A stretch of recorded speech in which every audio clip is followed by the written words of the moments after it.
Xi Jinping has been unanimously elected the chairman of the Central Military Commission of the People's Republic of China.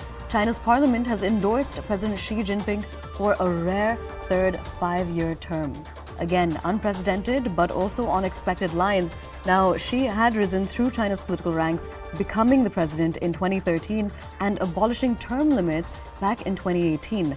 Now, delegates to the annual National People's Congress on Friday had also formally reappointed Xi as the chairman of the Central Military Commission.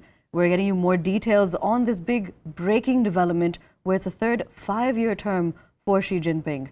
Now, again, at the Chinese Communist Party's 20th National Congress in October, Xi had consolidated his control of the ruling party by filling the highest circle of leadership with loyalists. We're crossing over to CNN News 18's foreign affairs correspondent Abhishek Jha to get us more details on this. Abhishek, over to you.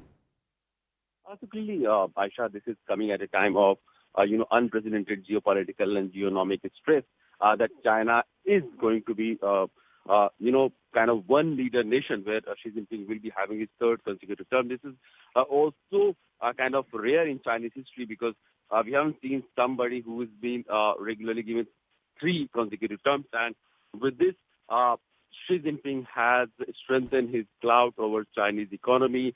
And we know the kind of, recently we have seen Russia-Ukraine conflict happening, Chinese and Taiwan conflict happening. And also there is a lot of stress between USA and Chinese diplomatic and economic relations.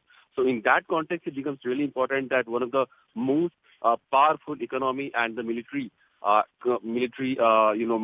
in the world is getting a leader who will be now steering China in a way. The directions will be given by the Xi Jinping, and we'll have to see from here onwards how the Chinese will have their point of view on the various global issues of importance. Now, is this unprecedented? Is it a surprise? How would you term it?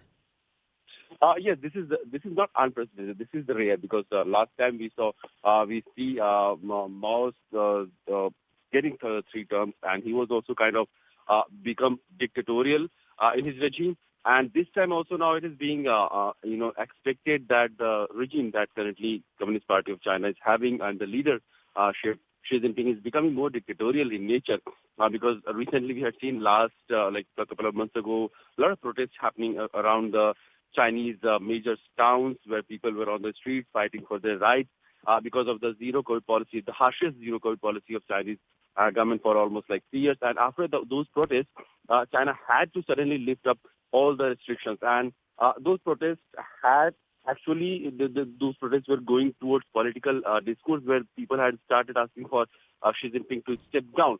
So clearly there is a discontent. Xi Jinping doesn't have a majority or a voice of all supporting him. But we know how the Chinese system operates, and in that Communist Party has to select a leader, and Xi Jinping has clearly become one of the most strongest and powerful leader of current time in China. And we have also seen many reshuffling happening in the Politburo of China, where some ministers have been upgraded and some have been removed from the Politburo. So there also Xi Jinping has ensured that his legacy will continue, and he will not have any fear of being removed or fear of a threat coming from any senior political leader in Chinese Communist Party. Now, considering that this was a unanimous decision and considering that there's been no change in leadership when it comes to China, what is the geopolitical impact of this likely to be?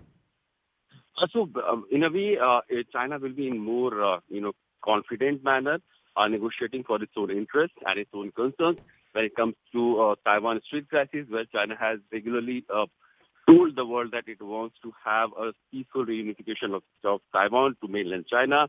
However, it's not shy away from using force if needs be. So that has been Chinese statement in the last couple of months. And if it continues to be like this, then clearly China will have a more, profound assets and more profound commitment to unify China, because now it has political will, military might, and clearly the world will also see China as a stable country which is being governed by a system which has kind of become though dictatorial, in other words, but it is a very strong political leadership running the Chinese government at this time. All right, Abhishek, thank you so much for joining us and telling us more about this big breaking development.